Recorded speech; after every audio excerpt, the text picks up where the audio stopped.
Hoje nós vamos tentar olhar para cima. E esta é a proposição.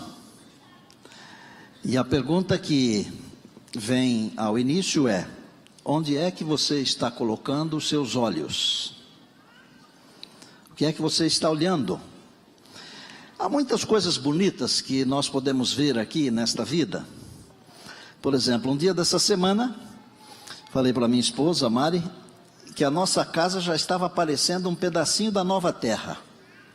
Sentado no sofá, a cadelinha vem, pula no colo.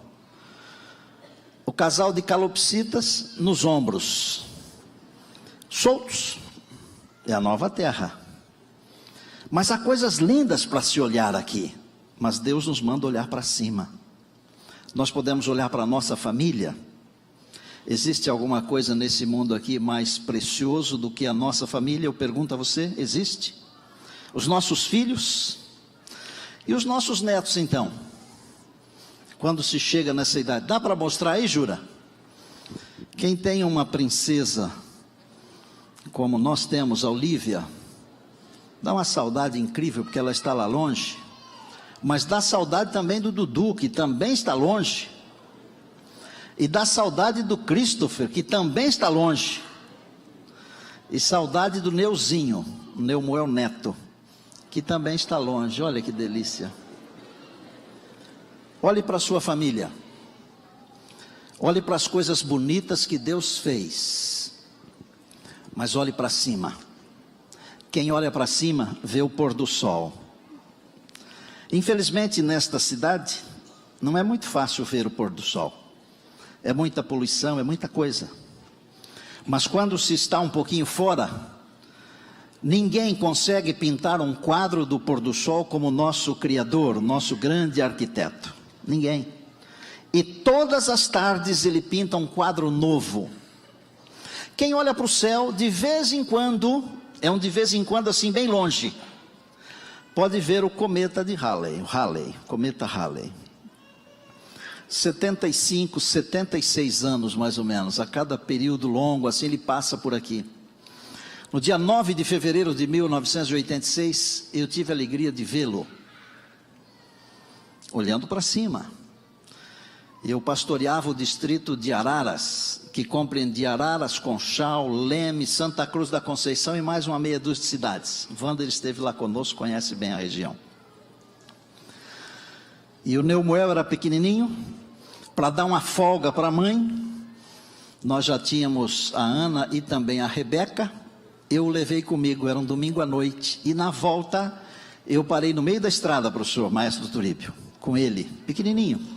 Disse, filho, você vai ver uma coisa aqui, que se você viver bastante, você poderá ver 2 vezes nesta vida aqui. O que é, pai? Paramos no meio de um canavial grande assim, saí da pista para os faróis dos carros não atrapalharem, fomos para o meio de um corredor num canavial, e lá estava o brilho do cometa, lindo. Se você viver e Jesus não voltar até 2061, em julho, você poderá vê-lo outra vez. Mas eu queria mostrar uma coisa que a gente vê no céu, me ajuda aí, Jura. Não é em todo lugar, não é sempre, chama-se aurora boreal. No Polo Norte é aurora boreal. No Polo Sul é aurora austral. O que é isso? É um fenômeno espetacular, muito espetacular. É o encontro de partículas de ventos solares com a alta atmosfera da Terra, canalizados pelo campo magnético da Terra. São luzes esverdeadas, avermelhadas, às vezes ganham tons lilazes. É muito fácil de ver isso quem fica no hemisfério norte, perto, mais próximo do polo. Não acontece só na Terra, porque alguns planetas do sistema solar também permitem que se veja a aurora boreal. No dia 1º deste ano, do dia 31 de dezembro para o dia 1º de janeiro, eu passei a noite olhando para o céu, porque eu queria ver a aurora boreal. Eu tenho no meu telefone um aplicativo chamado Aurora Forecast, que dá a impressão de você saber mais ou menos onde ela vai aparecer e quando. E eu fiquei namorando ali no aplicativo o aparecimento. À 1h eu saí para ver, não tinha. Às 2h eu saí para ver, tinha. Pouquinho. Mas eu olhei no aplicativo e lá estava dizendo que faltava um pouquinho ainda para ela aparecer na sua intensidade. 3h. Eu vou falar uma coisa para vocês aqui que precisa ter fé para acreditar no que eu vou falar. Mas não precisa ter muita fé não, um pouquinho só de fé é suficiente. Já ouviram, por exemplo, uma sinfonia que arrebata vocês assim, e de repente você está ouvindo, dá a impressão que os pés saem do chão, e que a gente sai do banco? Já ouviram isso? Quando se tem a bênção de ver a aurora boreal, acontece um fenômeno muito parecido com isso. Dá a impressão que você sai do planeta. Dá a impressão que você entra num outro mundo. Porque as luzes, elas dançam. Elas têm uma performance fantástica. Elas vão mudando de cor e brilho e de formas. E você fica tão encantado. E aí eu fiquei pensando assim, professor Zorzinho. Eu vou querer estar lá quando Deus fizer a recriação. E deve ser numa semana de novo, né? Já pensaram? Quantas coisas eu vou aprender e você também. Olhe para o alto, por favor. Olhe para o alto. Olhe para o alto. Trouxe a Bíblia? Mostra aí. É bom ter sempre uma canetinha junto para a gente anotar. O que é que Jesus falou sobre olhar para o alto? Lucas 21, 28. Duas coisas Deus falou em dois momentos diferentes, mas as duas coisas são muito parecidas e dá a impressão que elas querem dizer a mesma coisa. Quando Jesus começou o sermão da montanha, ele falou assim: buscar em primeiro lugar o reino de Deus e a sua justiça, está em Mateus 6,33. Quando Jesus pregou o sermão profético, que foi no final do seu ministério, o sermão da montanha foi no começo, o sermão profético foi no final. No final do sermão profético ele disse assim, Lucas 21, 28, ora, acharam aí Lucas 21, 28? Ora, quando estas coisas começarem a acontecer, exultai e erguei a vossa cabeça, em outras palavras, olhai para o alto, porque a vossa redenção se aproxima. Eu me lembro quando era garoto, havia um tipo de um brinquedo chamado amarelinha. Vocês não são desse tempo aí, né? Alguém sabe o que é uma amarelinha? Aquele que pula assim, papapá? Vocês lembram que no começo da amarelinha, dentro de um círculo, a gente escrevia a palavra terra? Vocês lembram disso? E aí colocávamos de 1 a 10. E lá no final, depois do 10, o que é que nós colocávamos? Céu. Para você poder pular e chegar para lá no céu, você conseguiria chegar lá no céu olhando aqui para onde estava escrito terra? Não conseguia. Você jogava a pedrinha lá e tinha que ficar olhando para frente, porque se ficasse olhando para cá, quando você pulasse para lá, você cairia. Um brinquedo inocentíssimo, mas é para olhar para o céu. Olhe para cima, olhe para o céu. Jesus vem vindo. Olhe para o céu, Jesus vem vindo. Olhe para o céu, porque Jesus vem vindo. Não é o fim, porque nós dizemos assim, é o fim do mundo. Não é, gente, é o começo. Glória a Deus por isso. É o começo. É um começo diferente do primeiro começo. Porque no primeiro começo havia a possibilidade de errar, pecar, se distanciar de Deus. No segundo começo não há possibilidade de errar, pecar e se distanciar de Deus. E nós estaremos lá porque nós estamos olhando para cima. Olhar para o alto significa buscar as coisas de cima. O que é que nós olhamos no dia a dia? Irmãos, por bondade, parem de olhar o que não presta. Parem de assistir o que não presta. Parem de ver o que não presta. Mas pastor, tudo não presta. Ainda existem muitas coisas boas. E quando estas coisas boas não existirem mais, você deve olhar para cima. Pastor, não tem mais nada bom. Olhe para cima. Não fique concentrado nas coisas aqui da terra, porque você vai ser transformado nas coisas aqui da terra. Olhe para cima, olhe para o céu, você será transformado nas coisas do céu. Eu vou usar de uma figura de linguagem chamada prosopopeia, para contar a fábula do beija-flor e do urubu.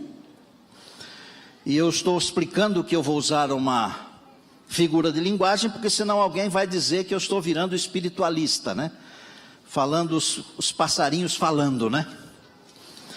Um indivíduo tinha um grande viveiro de pássaros, e ele não saía de lá e nem os pássaros. Mas um dia ele teve uma ideia, e é uma fábula que eu estou contando, ok? Convocou 2 aves, com a ideia de soltar essas aves, para que elas trouxessem um relatório do que é que tem lá fora. Fora do viveiro, fora do paraíso, do jardim. E ele escolheu uma ave grande, um corvo, um urubu, que para muita gente dá asco, mas o corvo ele tem inteligência. E eu poderia citar aqui qualidades desta ave, não tenho tempo de fazê-lo. E ele escolheu o beija-flor. São mais de 300 espécies de beija-flor, para você saber. Beija-flor é a única ave que consegue voar para trás, de costas, para trás. Pode planar e ficar quietinho no ar assim, e você não percebe nada.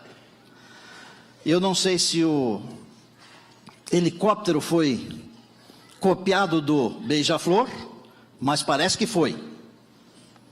É um grande beija-flor, que não beija flor nenhuma. De vez em quando derruba as pessoas. As asinhas desse beija-flor, elas podem bater 78 vezes enquanto você diz em 1 segundo. 78 vezes. E essas 2 aves saíram.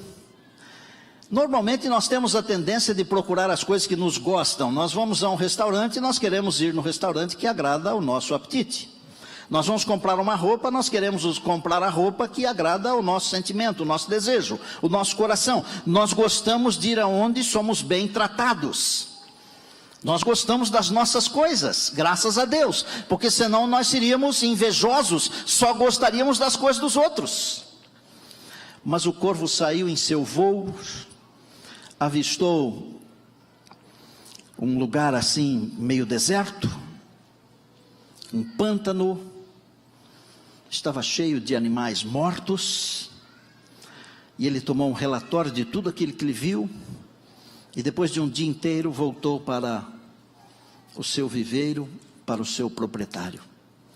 Beija-flor também saiu, encontrou uma colina, muitas flores, delicados matizes, perfumes diferentes, coloridos diferentes, e no final do dia também voltou com o seu relatório. Não preciso terminar a fábula, porque você já entendeu, não? Você pode procurar onde você vai pousar o seu olhar.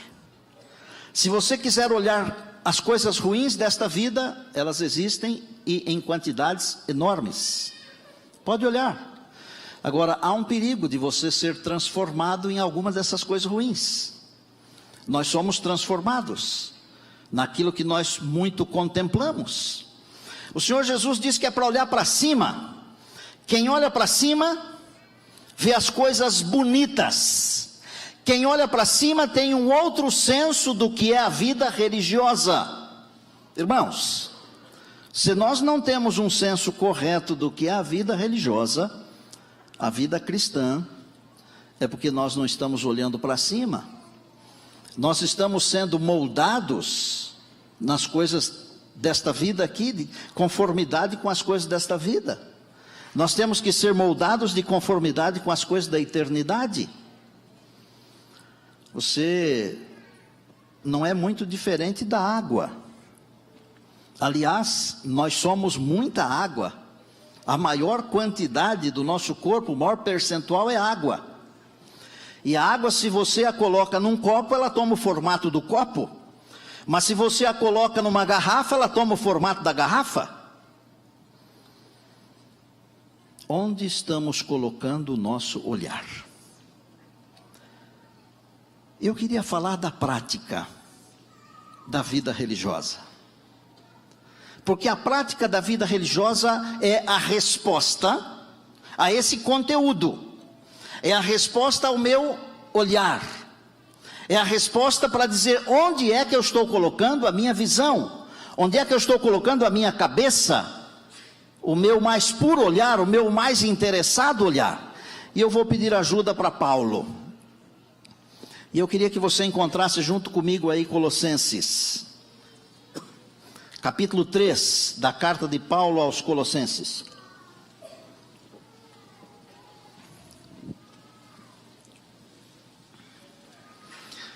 Com a leitura deste trecho que vou fazer aqui, e eu estou orando a Deus neste momento, pedindo ao Senhor que nos dê a graça de entendermos que nós temos que pensar nas coisas da eternidade, não nas coisas desta vida. Um pouco antes, quando escreveu aos Romanos, ele disse: rogo-vos, pois, irmãos, que apresenteis os vossos corpos como um sacrifício vivo, santo, agradável a Deus, e não vos conformeis com este mundo. Deus nos chamou para não nos conformarmos com esse mundo, não é para conformar com esse mundo. Pode achar que está ruim, você tem direito, e é para achar muito ruim, e vai chegar um dia que nós vamos achar tão ruim, que nós vamos gritar para Deus: tira-nos daqui. E Deus nos tirará, amém? Portanto, esta é a resposta da vida religiosa. Se fostes ressuscitados juntamente com Cristo, buscai as coisas que são lá do alto, onde Cristo vive, assentado à direita de Deus. O que significa ser ressuscitado com Cristo? Quando nós batizamos alguém, nós ensinamos que a pessoa morreu, foi sepultada e ressuscitou. E dizemos para uma nova vida. Quando nós vivemos essa nova vida em Cristo, nós temos prazer em buscar as coisas que são lá do alto. Eu me lembro de um pastor antigo, que já faleceu, e quando ele pregava sobre a vida religiosa, ele dizia o seguinte: nós temos duas naturezas. Primeiro, temos uma natureza que é pecadora. Quando aceitamos Jesus, nós adquirimos uma segunda natureza, que é a natureza espiritual. E agora essas duas naturezas, elas ficam brigando entre si. Se nós alimentarmos mais a natureza primeira, ela vai matar a natureza espiritual. Mas se nós alimentarmos mais a natureza espiritual, ela vai matar a natureza primeira, que é a natureza carnal, pecaminosa. E ele dizia isso e dizia o seguinte: se vocês não acreditam nisso, peguem 2 animais, 2 cães, desses que brigam, alimentem bem um, e não alimentem o outro, e vocês vão ver o que é que vai acontecer. Se você alimentar a sua natureza espiritual, estou tentando ensinar isso. Se você alimentar a sua natureza espiritual, ela vai sobrepujar a sua natureza física carnal. Você vai ter prazer nas coisas espirituais. Gente, nós precisamos aprender com algumas pessoas, viu? Nós deveríamos levar a vida religiosa tão a sério como as pessoas levam o carnaval a sério. Você sabia disso? Pastor, mas o senhor vai aprender uma coisa boa do carnaval, e eu aprendo coisa boa até de Satanás. Mas como? Ele é persistente como ninguém. Como ninguém. Tem alguém mais persistente do que ele? Não tem. Nós somos mais persistentes do que ele, porque nós vamos para a eternidade, amém? Pessoal que pratica o carnaval, mal acabou a festa, eles já começam a se preparar para o ano que vem, e trabalham duro. Não é brinquedo não, é duro. Se nós levássemos a vida religiosa como alguns torcedores de times de futebol levam, irmãos, a Bíblia diz que alguns filhos das trevas são mais hábeis em algumas coisas do que os filhos da luz. Se já ressuscitamos com Cristo, nós temos que pensar nas coisas de cima. Tudo na nossa vida gira em torno das coisas de cima. Eu tomei 2 multas no mesmo lugar. Eu fiquei pensando assim, que o bichinho que fica pastando lá no curral é mais inteligente do que eu. Querem saber quando que eu tomei as multas? E pior ainda, gente, olha, num lugar que eu passo todo dia, às vezes passo 3 vezes todo dia, 4 vezes. Mas as 2 multas eu tomei no sábado de manhã, em que eu vim aqui para pregar para vocês. E a minha cabeça não estava no trânsito nem no volante, a minha cabeça estava no sermão. E eu fiquei pensando assim, é bom ter a cabeça nas coisas do céu, mas não é muito bom. Mas é melhor você ser multado e ter a cabeça no céu, do que nunca sê-lo, e ter a cabeça só nas coisas dessa vida aqui. E por que eu fui multado? Porque eu também sou humano. Agora vejam que quando a gente está envolvido com as coisas do céu, a gente acaba esquecendo das coisas dessa vida aqui. Quer esquecer das coisas dessa vida aqui? Pense mais nas coisas do céu. Pensai, verso 2, nas coisas lá do alto, não nas que são da terra. Por quê? Porque morrestes e a vossa vida está oculta juntamente com Cristo em Deus. A nossa vida está escondida, não é mais nossa, agora ela está escondida. Verso 4, quando Cristo, que é a nossa vida, se manifestar, então vós também sereis manifestados com Ele em glória. Amados, querem coisa melhor do que isso aqui? Pensem nas coisas que são de cima. E quando Cristo, que é a nossa vida, se manifestar, nós seremos manifestados com Ele em glória. Agora, o mundo não concorre para eu pensar nas coisas de cima. Ele concorre para eu pensar só nas coisas de baixo, daqui. Então nós temos que ser assim alienígenas. Nós temos que ser ETs. Nós temos que ser diferentes. E pela graça de Deus nós podemos ser diferentes e pensar nas coisas que são de cima. O que acontece quando nós não pensamos nas coisas que são de cima? Os pecados nos pegam. Querem ver? Está na Bíblia, eu não estou inventando nada. Nesse mesmo capítulo que eu li para vocês. Verso 5. Fazei, pois, morrer a vossa natureza terrena. Prostituição, impureza, paixão, lasciva, desejo maligno, avareza, que é a idolatria. Aqui Paulo está falando de um primeiro bloco de pecados. Um primeiro bloco. Nesse bloco aqui, normalmente caem aqueles que são menos hábeis em pensar nas coisas de cima. Aqueles que ficam pensando muito nas coisas que são desta vida, caem nesse bloco de pecados. Mas ele não fica aqui, porque no verso 8 ele fala de um outro bloco. Agora, porém, despojai-vos igualmente de tudo isto: ira, indignação, maldade, maledicência, linguagem obscena. Isso aqui é um segundo estágio. Já assim, daquele que é muito persistente, que eu já falei para vocês, do Satanás. Porque os primeiros pecados todo mundo vê. Esse segundo grupo aqui é para religiosos. Porque são pecados que ficam dentro da pessoa. Sabiam? E nós podemos nos esconder atrás de um manto de religião e continuar em nosso coração com esses pecados escondidos. Mas Paulo vai mais longe ainda. E ele fala de um terceiro bloco. E este aqui, este bloco são pecados ditos sociais. Olhem o verso 11. Amados, não deve haver diferença entre grego e judeu. Não deve haver diferença entre aquele que é circuncidado e aquele que não é circuncidado. Não deve haver diferença entre o bárbaro e o cita. Não deve haver diferença entre o escravo e o livre. Todas as diferenças sociais estão aqui. E aí, você diz assim, não, mas eu tenho uma casta, eu sou de uma elite, de uma nata. Ou, por exemplo, não me queiram mal, eu faço parte do povo de Deus. Já viram que às vezes alguns pensam que só eles se salvarão?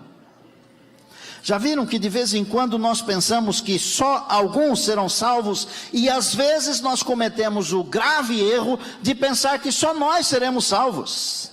Ô gente, sinceramente, fora desse grupão que eu tenho aqui, que todo sábado eu tenho no mínimo 4.000 aqui, e mais uns 4, 5.000 que acompanham pela internet, fora nós, os 9.000 que eu mencionei, os santos de Deus, há outros tantos santos de Deus por aí, em todas as comunidades. Eles estão espalhados por aí, e há pessoas por aí que são melhores do que eu. Há pessoas por aí melhores do que você. E sabe que um dia Deus vai juntar todas essas pessoas aí? Sabe que um dia nós não vamos ter mais uma organização adventista? E vai chegar esse dia. Deus vai juntar um povo seu, que são os fiéis adventistas, que são os fiéis que estão nas outras igrejas, e que são os fiéis que nem estão em igrejas. Eles serão tocados, é o alto clamor, é o último grito, e haverá um só povo, e a Bíblia diz assim, um rebanho e um pastor. Quem são estes? São os que olham para cima. Olhe para cima, não deixa que esses pecados aqui peguem você, não deixe que esses pecados aqui destruam você. Quando eu olho para cima, e a minha natureza espiritual cresce, eu faço com que a minha natureza carnal diminua. E aí, quando isso acontece, os vícios vão se acabando, e as virtudes vão florescendo. Você quer que os seus vícios acabem e suas virtudes floresçam? Olhe para cima. Permita que Deus viva em você. Não deixe esse mundo aqui dominar você, não. Esse mundo aqui é o mundo dos que são primeiros. O mundo de Deus é diferente. No mundo de Deus, primeiro é o outro, depois é você, e por último sou eu. No mundo de Deus não precisa chegar em primeiro. No mundo de Deus basta apenas chegar. Se são 100 corredores e você chegar em 100º lugar, mas chegar, você vai receber a mesma medalha que será conferida àquele que chegar em primeiro lugar. Esse é o reino de Deus. E Deus espera que eu viva olhando para cima, olhando para o alto. Olha, se você não cair nos primeiros pecados lá que eu mencionei, que estão no verso 5, o inimigo vai trabalhar para você cair nos segundos, que estão no verso 8. E se ele não pegar você num desses dois, ele vai tentar pegar você nos pecados sociais. E como é comum nós, não vou falar os outros, nós nos sentirmos melhores do que os outros.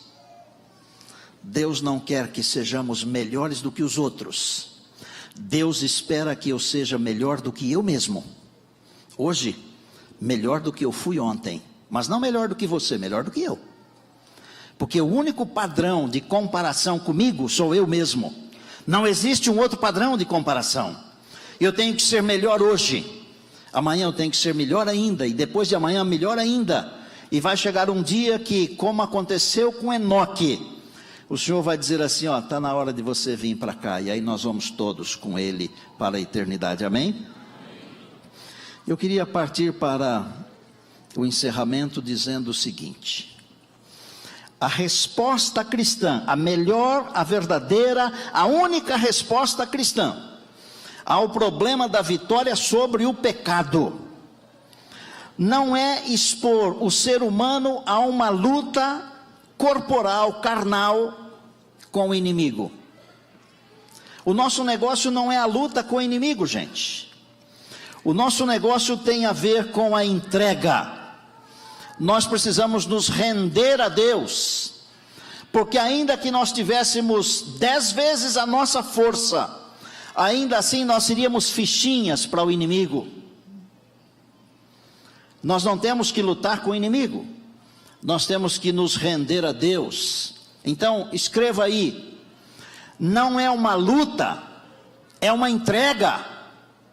A natureza espiritual, ela é movida pelo próprio Deus, e é ela que vence, mas depende da minha entrega ao Senhor. Por isso a palavra diz, entrega o teu caminho ao Senhor e confia nele, e o mais ele fará. Estamos vivendo o fim dos dias finais, os últimos dias. Ultimamente o mundo tem sido abalado com tsunamis, terremotos, guerras, fomes, doenças. Está virando uma zica esse mundo. O desamor, a imoralidade, a falta de valores, os avanços científicos, todas as coisas dizem que nós estamos no limiar de um grande acontecimento. E esse grande acontecimento é o Senhor Jesus aparecendo nas nuvens dos céus, não é outro. Olhar para cima e levantar a cabeça significa ter o foco nas coisas de Deus, o foco nas coisas espirituais. Os sinais se multiplicam, mas nós temos que olhar para cima. Não é a ciência, nem os noticiários, nem o conhecimento humano, nem a busca da paz, não é a resposta dos governos, não. Mas a única resposta é o Senhor Jesus Cristo, o Filho do Deus vivo, aparecendo nas nuvens dos céus com poder e grande glória. Nosso futuro não está nas riquezas aqui conquistadas. Nosso futuro não está nos bens adquiridos, mas está na riqueza da glória e da providência de Deus, amém? Na glória daquele que tudo preparou para aqueles que o amam de todo o coração. Amados, a certeza de que Jesus vai voltar traz uma alegria imensa, mesmo em meio às tempestades da vida. A certeza de que Jesus vai voltar traz um sentimento profundo, mesmo enfrentando os desastres naturais que o nosso planeta enfrenta. Olhe para cima, porque muito em breve o grande dia chegará. Olhe para cima, para ser transformado. Joel diz no capítulo 2 e no verso 31, que o dia do Senhor é grande e terrível. Ele é grande para quem? Para quem o espera, para quem o aguarda.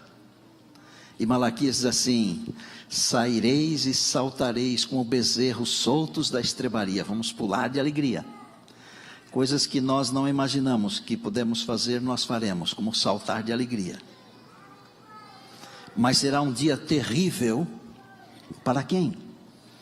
Para aqueles que não se prepararam. Minha igreja, é tempo de olhar para cima. Quantos de vocês querem dizer hoje, Senhor, sustenta o meu pescoço, a minha cabeça, mantenha o meu olhar em cima? Quantos de vocês querem dizer isso para Deus hoje? Levantem-se, por favor.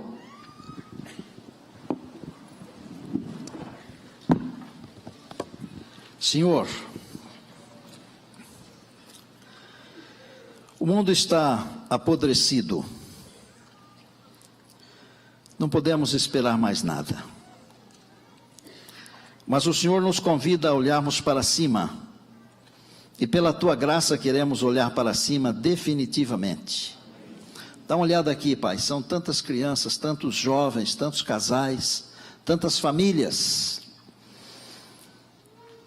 Tenha misericórdia de nós. Não permita que sejamos levados na avalanche do mal deste mundo aqui. Mas que a nossa cabeça esteja na eternidade. Que olhemos para cima e que esperemos, porque em breve o nosso Senhor virá. E quando Ele vier, nós estaremos com Ele em glória.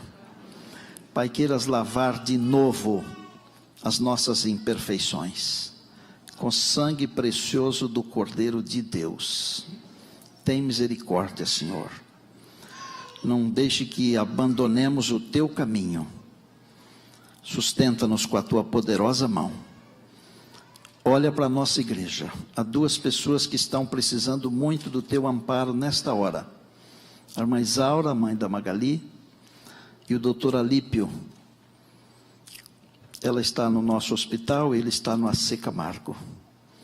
Eu peço em tua misericórdia, ser servido em abençoar estes servos e mais uma multidão de outros servos que te amam de todo o coração. Nós oramos em Jesus, amém.